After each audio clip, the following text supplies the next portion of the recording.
मैं हूं अनिल जोशी और स्वागत है आपका एजे फिजिक्स डोमेन में।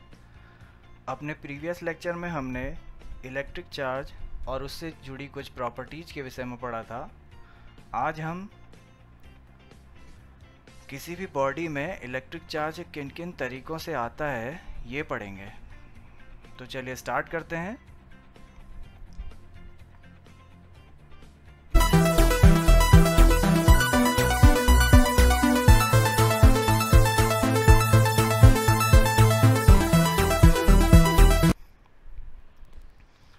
तो चलिए स्टार्ट करते हैं आज का topic, methods of charging.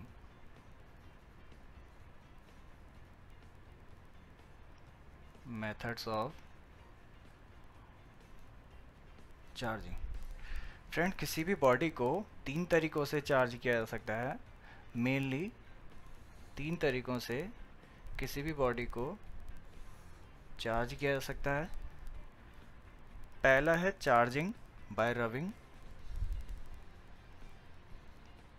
Charging by rubbing. दूसरा है charging by induction.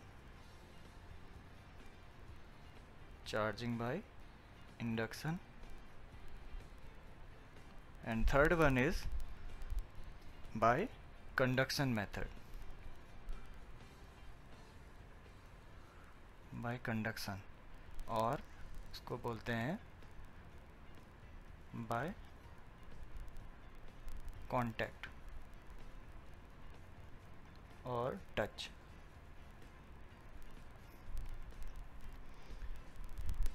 Charging by rubbing means friction. Okay students, तो पहली मेथड डिस्कस कर लेते हैं पहले, चार्जिंग बाय रबिंग।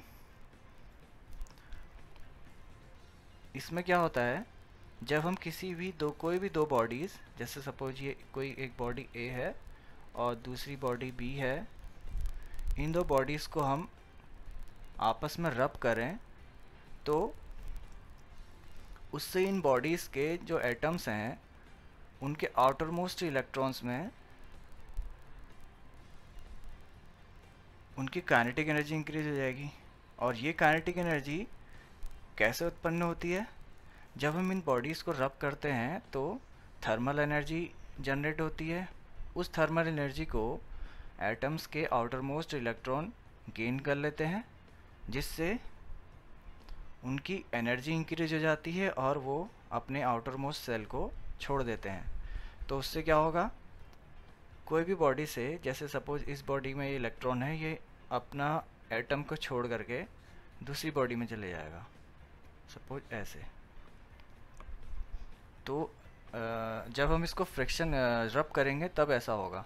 तो जिस बॉडी से इलेक्ट्रॉन निकल रहे हैं उसमें तो पॉजिटिव चार्ज आ जाएगा, और जिस बॉडी में इलेक्ट्रॉन जा रहे हैं उसमें नेगेटिव चार्ज आ जाएगा। ओके स्टूडेंट्स, तो when two body rub together,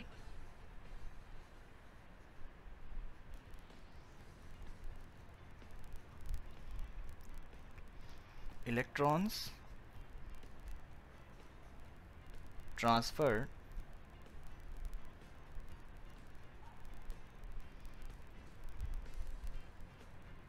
from one body to another.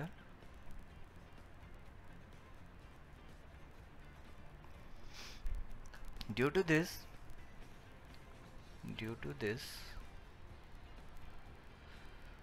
one body becomes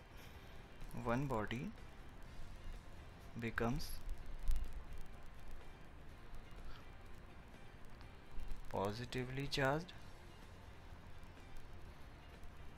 and other body becomes negatively charged. Okay friends, तो इस तरीके से फ्रिक्शन की मदद से हम कोई भी दो बॉडीज़ को चार्ज कर सकते हैं। Now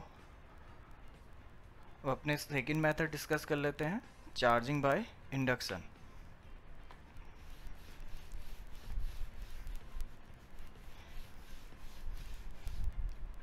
charging by induction.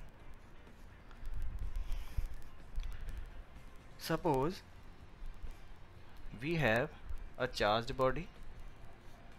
Suppose ये कोई चार्ज बॉडी है, इसमें पॉजिटिव चार्ज है, इस पूरी बॉडी में पॉजिटिव चार्ज है, और एक और बॉडी है हमारे पास जो कि अनचार्ज्ड है। ये चार्ज बॉडी है एंड ये अनचार्ज्ड बॉडी। तो अगर हम इस चार्ज बॉडी को इस अनचार्ज बॉडी के करीब लेकर आए तो इस अनचार्ज बॉडी में जो एटम्स हैं, उन एटम्स में जो इलेक्ट्रॉन होंगे वो इस चार्ज बॉडी की ओर को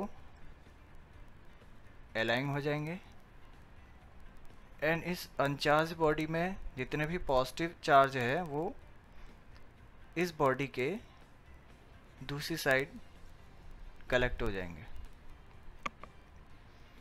क्योंकि ये पॉजिटिव चार्ज बॉडी इस बॉडी के पॉजिटिव चार्ज को रिपेल करेगी और इस बॉडी के नेगेटिव चार्ज को अट्रैक्ट करेगी, जिसके कारण इस बॉडी का एक सिरा नेगेटिवली चार्ज हो जाएगा और दूसरा सिरा पॉजिटिवली चार्ज हो जाएगा। अब अगर हम इस बॉडी को अर्थ से कनेक्ट कर दें तो अर्थ से आने वाले जितने भी इलेक्ट्रॉन्स हैं वो इन पॉजिटिव चार्ज को न्यूट्रलाइज कर देंगे।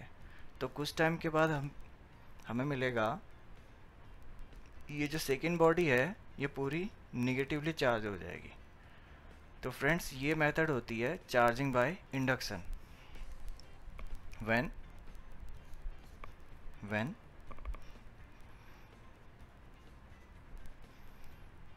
a charged body when a charged body move near an another body, another uncharged body,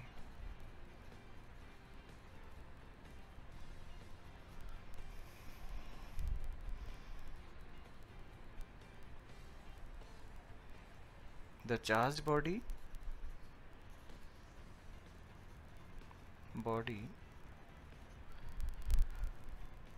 attract opposite charge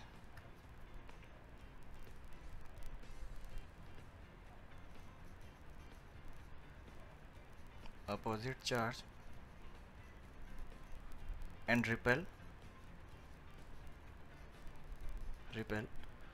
similar charge.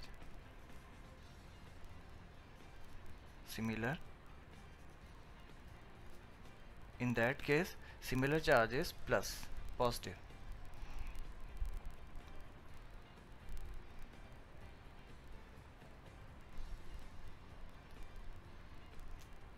Repel similar charge present in uncharged body.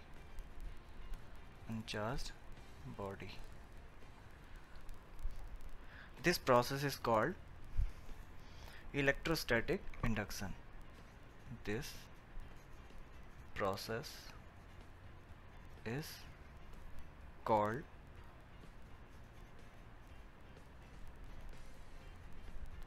electrostatic induction.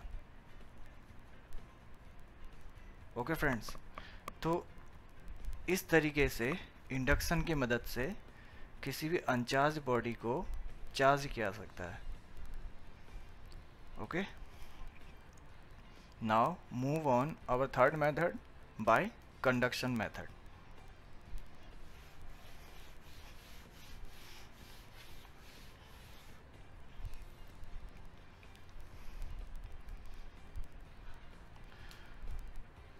Bye conduction method. तो जैसा कि यहाँ पर नाम से ही पता लग रहा है, तो यहाँ पे बॉडीज़ को टच कराना है। सपोज़ हमारे पास एक ये बॉडी है और एक दूसरी बॉडी बी है। सपोज़ इस बॉडी को हम ए कह दे रहे हैं, दूसरी बॉडी को बी बोल देते हैं। सपोज़ इस बॉडी में प्लस क्यू चार्ज है, इस बॉडी में सपोज ये चार्ज बॉडी है और ये अनचार्ज बॉडी।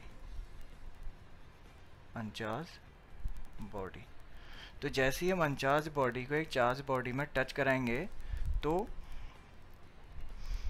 चार्ज इन दोनों बॉडीज़ में इक्वली डिस्ट्रीब्यूट हो जाएगा। अगर इन दोनों बॉडीज़ का शेप, साइज और वॉल्यूम सेम है और मटेरियल सेम है, तो ये जो चार्ज है Q, ये दोनों बॉडीज़ में इक्वली डिस्ट्रीब्यूट हो जाएगा। If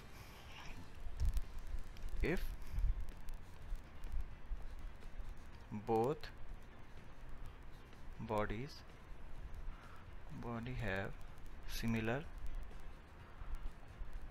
shape, size and material, then charge will be equally distributed.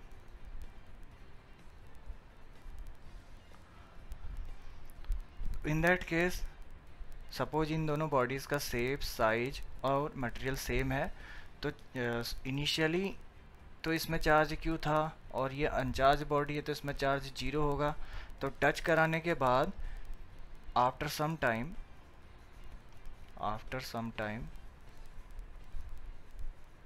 इस बॉडी में, जो पहली बॉडी है A, इसमें चार्ज Q/2 हो जाएगा और जो सेकंड बॉडी है B, इसमें भी चार्ज Q/2 हो जाएगा। ऐसा केवल तभी होगा जब ये बॉडी का शेप, साइज और मटेरियल सेम हो। अगर इनका शेप, साइज और मटेरियल अनइक्वल होगा तो चार्ज उनके शेप के हिसाब से डिस्ट्रीब्यूट होगा in that case. Okay friends, तो ये इन तीन मेथड्स की मदद से by friction, by induction and bye conduction हम किसी भी बॉडी को चार्ज कर सकते हैं। ओके, अब इलेक्ट्रोस्टैटिक का एक बहुत ही इम्पोर्टेंट टॉपिक पढ़ लेते हैं, वो है Coulomb's law.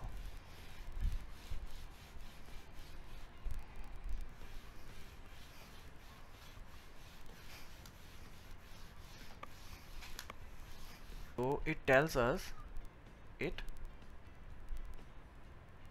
this law tells us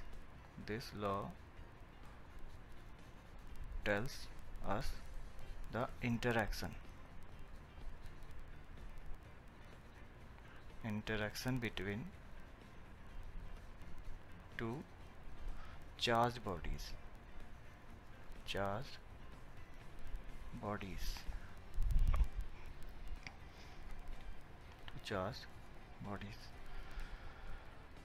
अगर कोई भी दो चार्ज, सिमिलर चार्ज एक दूसरे से कुछ डिस्टेंस पर हो तो उनमें हमेशा रिपल्सिव फोर्स लगता है। ये रिपल्सिव फोर्स आउटवर्ड्स होगा और दोनों नेगेटिव चार्ज भी ले सकते हैं, इसमें भी रिपल्सिव फोर्स आउटवर्ड्स होगा। एंड टू अपोजिट साइन ले लेते हैं, एक प्लस और दूसरा सपोज माइनस है, तो इसमें जो इंटरैक्टिव फोर्स होगा वो क्या होगा, एट्रैक्टिव इन नेचर। तो इसमें जो फोर्स होगा वो इनवर्ड होगा। तो कूलम्स लॉ ये जो इंटरेक्शन फोर्स है इसी के विषय में बताता है हमें। तो आइए पढ़ते हैं इसे।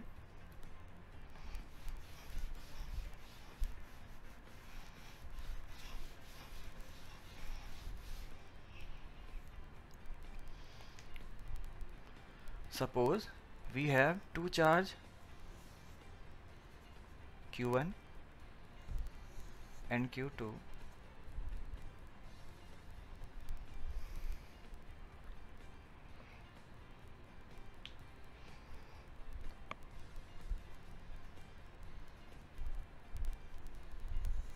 and the distance between two charge is R.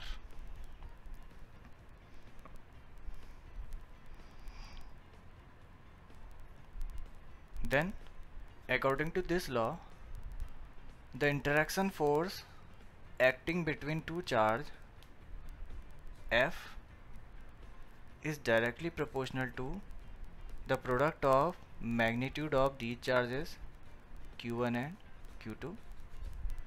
Q1 and Q2 के प्रोडक्ट के मैग्नीट्यूड के डायरेक्टली प्रोपोर्शनल होगा and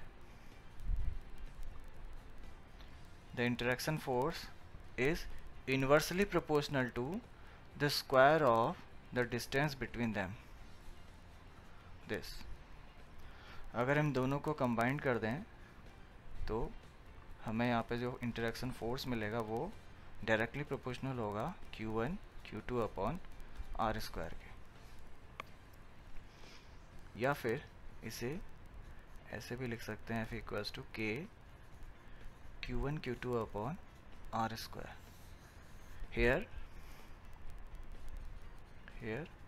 K be a proportionality constant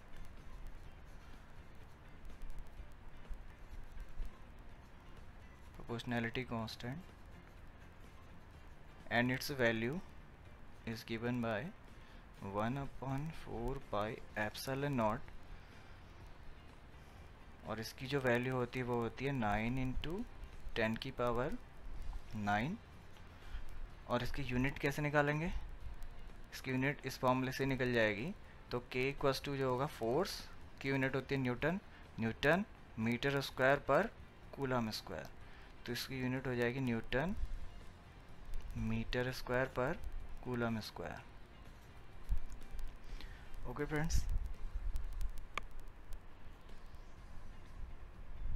तो कूलम्स का जो लॉ है वो क्या कहता है, जब कभी भी दो चार्ज एक दूसरे से r डिस्टेंस पर हों तो उनके बीच लगने वाला जो इंटरेक्शन फोर्स है वो उन दोनों चार्ज के मैग्नीट्यूड के प्रोडक्ट के डायरेक्टली प्रोपोर्शनल होगा और उन दोनों चार्ज के बीच की जो डिस्टेंस है उसके स्क्वायर के इन्वर्सली प्रोपोर्शनल होगा।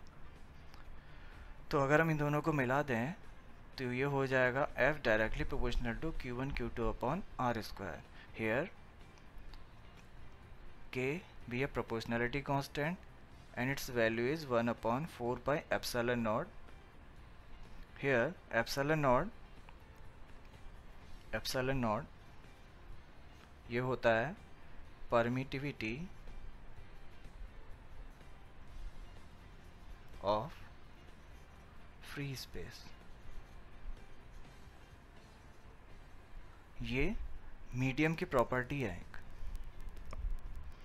और इसकी जो वैल्यू होती है एप्सिलॉन नॉट की वो है 8.85 इंटू 10 टू द पावर -12।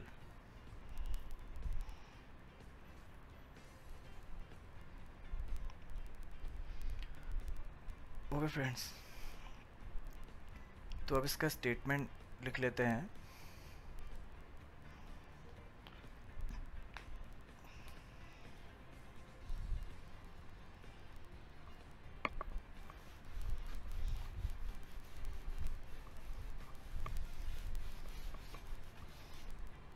तो स्टेटमेंट क्या होगा इसका,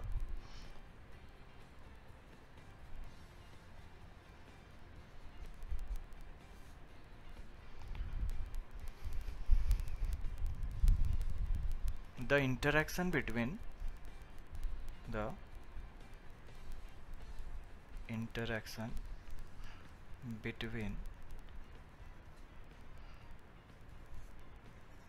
Q1 है, interaction between two charges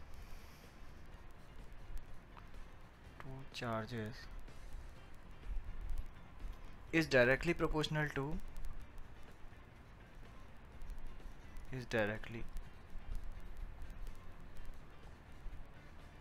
proportional to the product of the magnitude of the two charges and inversely proportional to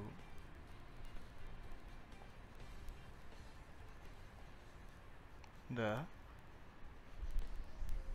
square of the distance between the two charges. Okay student, this is the statement of Coulomb's law, and F is equal to 1 upon 4 pi epsilon naught q1 q2 over r square. This is the mathematical expression for this law. Okay friends, तो आज का ये lecture यहीं पे and करते हैं. अपने next lecture में हम कूलम्स लॉ को ही कंटिन्यू करेंगे और इससे रिलेटेड कुछ क्वेश्चन करेंगे. If you like this video, then please share it and subscribe this channel.